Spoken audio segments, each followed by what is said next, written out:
मोहम्मद मोइज़ू राष्ट्रपति हैं मालदीव्स के। जब 2023 में मालदीव्स के राष्ट्रपति बने तो उनके कैंपेनिंग में ये नाम था इंडिया आउट। अब आप देखिए, इंडिया का जिक्र वो बार बार करते हैं और उतनी ही बार उनकी फजीहत होती है।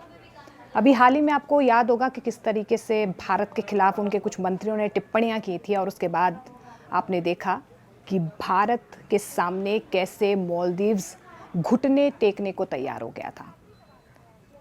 यानी कि भारत विरोधी चेहरा बार बार मोहम्मद मोइज़ू का अब सामने आ रहा है। और एक और चेहरा, एक और पन्ना अगर उनके चेहरे का हम पलटेंगे या जो जो वो भारत के खिलाफ कर रहे हैं, एक और पन्ना पलटा है वो ये कि चीन के साथ एक डिफेंस डील अब मालदीव्स की तरफ से की गई है।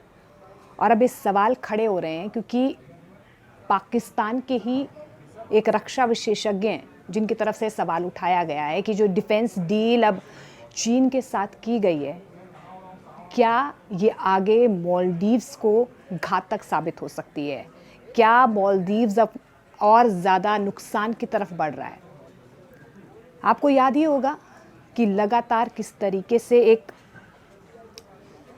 हार्ड लाइन रुख जो है वो मालदीव्स भारत के खिलाफ अपनाता आ रहा है जब से मोहम्मद मोइज़ू जो है राष्ट्रपति बने हैं। हाल ही में किस तरीके से फजीहत मालदीव्स की हुई है, आपको पता कि आपने देखा भी होगा कि किस तरीके से मालदीव्स के टूरिज़्म पर इसका सबसे ज़्यादा असर नज़र आया है। क्योंकि भारत में 2023 की अगर हम बात करें तो भारत से सबसे ज़्यादा टूरिस्ट मालदीव्स भारत से ही गए थे। यानी कि सबसे बड़ा की प्लेयर मार्केट और टूरिज़्म का भारत है। लेकिन बार बार जो उनका सबसे ज़्यादा विश्वासमत साथी है, सबसे पुराना साथी है मालदीव्स का, बार बार उसका साथ छोड़कर मालदीव्स अब चीन के पाले में जा रहे हैं। अब ये जो डिफेंस डील हुई है, ये डिफेंस डील अब मालदीव्स के लिए घाटे की डील साबित हो सकती है। अब ये हम नहीं कह रहे हैं, ये अफ़गानिस्तान में स्थित पाकिस्तान के एक रक्षा विशेषज्ञ हैं, कमर चीमा उनकी तरफ से कहा जा रहा है कि मालदीव्स तो ऐसा कर रहा है जैसे अगर सोचिए कि पाकिस्तान भारत से ना बातचीत करके अमेरिका से बातचीत कर रहा है, वैसे ही मालदीव्स, क्योंकि भारत सबसे विश्वासमत दोस्त है, भारत ने हमेशा मालदीव्स का साथ दिया है, फिर वो रक्षा के क्षेत्र में हो, विकास के क्षेत्र में हो। अपने छोटे भाई की तरह भारत ने रणनीतिक तौर पर, आर्थिक तौर पर मालदीव्स की मदद की है। लेकिन ऐसे वक्त में भी मोहम्मद मोइज़ू लगातार चीन का साथ दे रहे हैं और कहीं ना कहीं ये डील अब मोहम्मद मोइज़ू के लिए घातक साबित हो सकती है। उनकी तरफ से साफ तौर पर कहा जा रहा है वो अपने सबसे करीबी देश यानी कि भारत, और जिससे वो सबसे ज़्यादा जिस पर विश्वास कर सकते हैं उस पर कम विश्वास करके, इसके अलावा ये भी उन्होंने उस बात का जिक्र किया कि भौगोलिक रूप से सबसे नज़दीकी मार्केट भारत है, क्योंकि टूरिज़्म का तो सेकंड प्लेयर है। इसके अलावा जो सबसे बड़ी मार्केट है वो भारत और मालदीव्स की सबसे बड़ी मार्केट इस लिहाज से भी है कि बहुत सारी चीज़ें जो हैं भारत मालदीव्स को भेजता भी है, और तीसरे नंबर पर है मालदीव्स और भारत की मार्केट की अगर हम बात करें। ऐसे में अगर आप अपने ही सबसे विश्वासमत साथी के साथ इस तरीके से विश्वासघात करेंगे तो आपके लिए ही ये घातक साबित हो सकता है।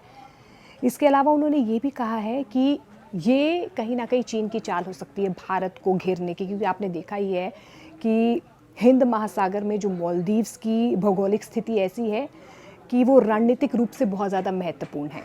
अब चीन क्या चाहता है, क्योंकि दूसरी तरफ हिंद महासागर में पाकिस्तान है, अब पाकिस्तान की भी चीन से नज़दीकियाँ हैं, तो चीन यही चाहता है कि मालदीव्स उसके ब्लॉक में आ जाए और ऐसे में जो पश्चिमी ब्लॉक है उस पर चीन का कब्ज़ा हो जाए।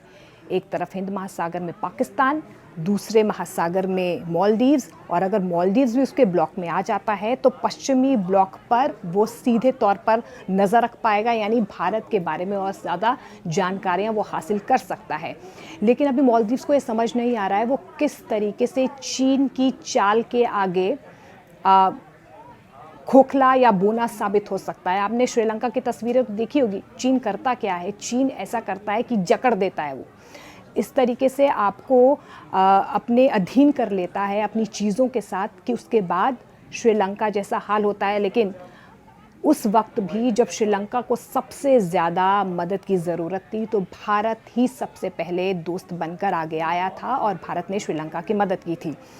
अब क्योंकि जिस तरीके से मालदीव्स की लगातार चीन के साथ नज़दीकियाँ बढ़ रही हैं, उसके बाद से मालदीव्स को लेकर भी यही सवाल अब पाकिस्तान के ही एक रक्षा विशेषज्ञ उठा रहे हैं। अपने टूरिज़्म का हाल तो देखा ही है।